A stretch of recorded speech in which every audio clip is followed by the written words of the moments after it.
तो good morning बच्चों। आज हम लोग जीव प्रोग्राम का ना कुछ ऑब्जेक्टिव क्वेश्चन देखेंगे जो एग्जाम के पर्पस से काफी इंपॉर्टेंट है। ठीक है जी, तो इसको हम लोग अभी से तैयारी में लग जाएंगे ताकि परीक्षा का समय हमें ज्यादा मतलब सीरियस होने की आवश्यकता ना पड़े। तो ऑब्जेक्टिव क्वेश्चन आज हम लोग 40 ऑब्जेक्टिव क्वेश्चन सॉल्व करेंगे। ठीक है जी, आप लोगों को ध्यान से देखना है, क्लास में ही याद हो जाएगा। ठीक है, तो आप लोगों का पहला क्वेश्चन क्या है, मनुष्य में पाचन क्रिया का आरंभ होता है, यानी कि मनुष्य में पाचन की क्रिया किस अंग से आरंभ हो जाती है। तो बाबू इसका आंसर होगा, इसमें ऑप्शन दिया है मुख गुहा से, ग्रसनी से, आमाशय से और छोटी आंत से। तो इसमें किस अंग से पाचन क्रिया आरंभ हो जाती है, तो इसमें होगा बाबू मुख गुहा। यानी कि जब हम लोग भोजन को ग्रहण करते हैं ना जी, तो वो छोटे छोटे टुकड़ों में विभाजित होता है। ठीक है, और फिर उसमें बहुत सारे एंजाइम मिलते हैं, तो इसमें जो कार्बोहाइड्रेट जो पोषक तत्व होता है ना जी, इसका पाचन हमारे मुख गुहा से क्या हो जाती है, आरंभ हो जाती है। नेक्स्ट क्वेश्चन है कि वह विधि जिसमें पोषक तत्वों को ग्रहण कर उनका उपयोग अपने वृद्धि एवं जनन के लिए करते हैं कहलाते हैं।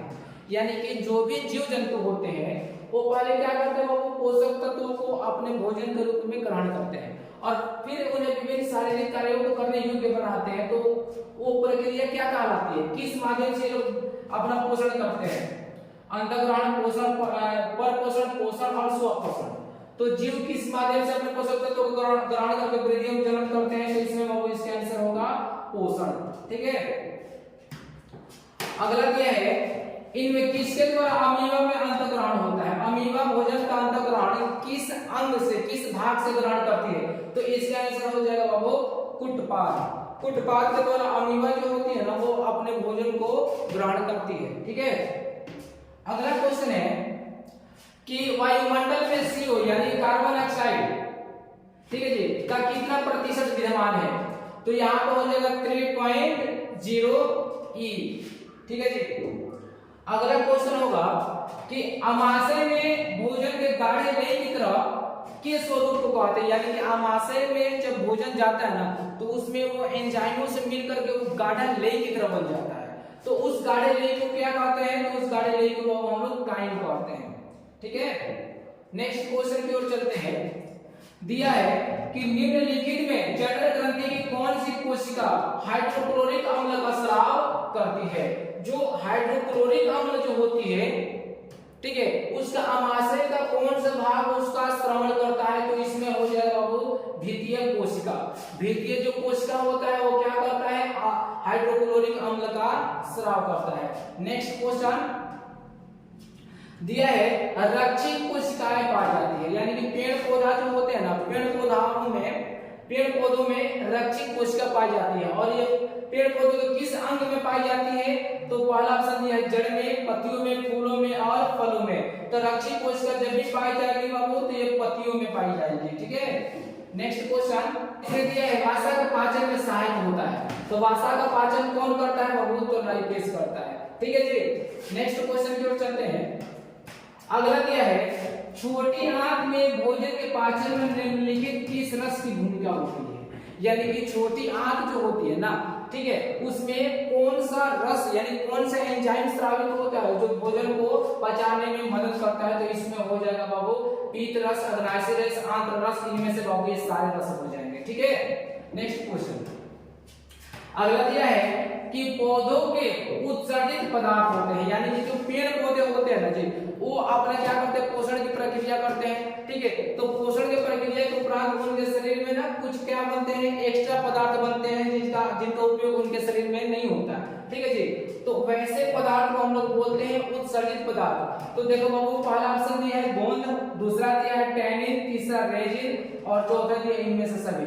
तो पेड़ पौधा जो होते हैं उनमें ये तीनों प्रकार के उत्सर्जित पदार्थ पाए जाते हैं, इसलिए इसमें का सभी क्या हो जाएगा, करेक्ट आंसर हो जाएगा। ठीक है, तो आगे देखते हैं। तो बाबू हम लोग अगला क्वेश्चन देखेंगे। दिया है जो फ्लोएम से खाद्य पदार्थों का परिवहन पौधे में किस दिशा में होता है। जैसे कि आप लोग को बताया गया है कि जो पेड़ पौधे होते हैं ना वो प्रकाश संश्लेषण की प्रक्रिया द्वारा अपना जो भोजन होता है वो पत्तियों में तैयार करते हैं। तो पेड़ पौधा जो है वो पत्ती में भोजन को तैयार कर रही है, तो उस भोजन की आवश्यकता जड़ को भी होती है, तना को भी होती है। ठीक है जी, यानी कि पौधे की, पेड़ पौधों के सारे अंगों में ना उस भोज्य पदार्थों की आवश्यकता होती है। तो उस भोज्य पदार्थ को पहुंचाने के लिए उसमें एक विशेष क्या होता है बाबू, एक ऊतक होता है जिसको हम लोग बोलते हैं फ्लोएम। तो ये किस दिशा में फ्लोएम, किस दिशा में मतलब कि भोजन को पहुंचाने का कार्य करता है? तो इसमें ऑप्शन देने पड़ा कि केवल नीचे की ओर, केवल ऊपर की ओर, ऊपर और नीचे दोनों ओर, इनमें से कोई नहीं। तो इसमें हो जाएगा ऊपर और नीचे, इसमें ऊपर और नीचे दोनों ओर हो जाएगा। ठीक है, ये ऊपर भी ले जाता है, नीचे भी लाने का कार्य करता है फ्लोएम। अगला क्या है, कार्बन स्वर्गीकरण या प्रकाश संश्लेषण में ऊर्जा का स्रोत है। यानी कि जो प्रकाश संश्लेषण की जो प्रक्रिया होती है ना, उसमें ऊर्जा का स्रोत क्या होता है बाबू? तो इसमें होता है सूर्य का प्रकाश। जब तक सूर्य का प्रकाश ऊर्जा के रूप में नहीं मिलेगा तब तक ये क्या बोलते हैं, प्रकाश संश्लेषण की प्रक्रिया नहीं हो पाएगी। ठीक है, अगला क्वेश्चन क्या है, जल तथा घुलनशील लवण का मूल रूप से पत्ती तक पहुंचाने की क्रिया किस ऊतक द्वारा संपन्न होती है? यानी कि पेड़ पौधों की बात किया जाए तो उनको भोजन बनाने के लिए जल और खनिज पदार्थों की आवश्यकता होती है, और उस खनिज पदार्थों को पत्तियों तक ले जाना होता है। तो उसको कौन लेकर के जाता है? तो उसको बहुत जाइलम लेकर के जाता है। ठीक है ना। अगला ऑप्शन दिया है, अगला क्वेश्चन कि पौधों में गैसों के आदान प्रदान के लिए वो रहते हैं। यानी कि पौधा जो होते हैं, देखिए दिया है पौधों में गैसों के आदान प्रदान के लिए रहते हैं। यानी कि जो पेड़ पौधे होते हैं वो क्या करते हैं, श्वसन की प्रक्रिया करते हैं। तो श्वसन की प्रक्रिया के लिए उनमें कौन सी संरचना होती है? तो ऑप्शन सुनिए, जड़, रंध्र, तना और टहनी। तो पेड़ पौधे जो होते हैं बाबू वो रंध्र के द्वारा क्या करते हैं, अपनी श्वसन की क्रिया पूर्ण करते हैं। अगला क्वेश्चन है, हरे पौधे प्रकाश संश्लेषण में कच्ची सामग्री जल और किस कच्ची सामग्री का इस्तेमाल करते हैं? यानी कि जो पेड़ पौधा होते हैं ना, वो अपना भोजन कच्चे सामग्री, कच्चे पदार्थों को लेकर के क्या करते हैं, तैयार करते हैं।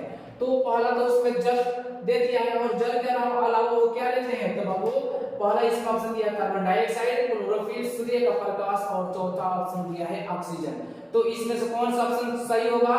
तो इसमें होगा बाबू कार्बन डाइऑक्साइड। ठीक है, अगला क्वेश्चन जो चलते हैं, इसमें दिया है बाबू इनमें सामान्यतः किसका उपयोग कोशिका द्वारा ऊर्जा उत्पादन के लिए किया जाता है? यानी कि किनके द्वारा, ठीक है जी, कोशिकाओं में ऊर्जा उत्पादन किया जाता है? तो पहला दिया है एमिनो अम्ल, दूसरा दिया है वसा, तीसरा दिया है ग्लूकोज, और चौथा दिया है सुक्रोज। तो इसमें जब भी ऊर्जा उत्पादन की बात किया जाएगा तो इसमें होगा ग्लूकोज। ठीक है, नेक्स्ट क्वेश्चन चलते हैं। इसमें क्वेश्चन दिया है, पौधों में खाद्य पदार्थों का स्थानांतरण किस रूप में होता है? तो जो खाद्य पदार्थ का स्थानांतरण होता है वो बाबू ऑप्शन पहला दिया है ग्लूकोज, दूसरा दिया है सुक्रोज, तीसरा दिया है स्टार्च, और चौथा दिया है प्रोटीन। तो इसमें जो खाद्य पदार्थों का स्थानांतरण होता है वो सुक्रोज के रूप में होता है। ठीक है, अगला क्वेश्चन बाबू देखते हैं, दिया है कि पानी एवं घुलित खनिज का पौधों में स्थानांतरण होता है। पानी और खनिज पदार्थों का स्थानांतरण पौधों में किनके द्वारा होता है बाबू? तो पहला ऑप्शन दिया है जाइलम नलिकाओं द्वारा, फ्लोएम द्वारा, मृतक द्वारा, दृढ़ोतक द्वारा। तो इन चारों ऑप्शन में कौन सा ऑप्शन सही होगा? तो इसमें से बाबू पहला ऑप्शन सही होगा कि जो जाइलम नलिका होती है ना, वो जल तथा खनिज पदार्थों का स्थानांतरण करती है।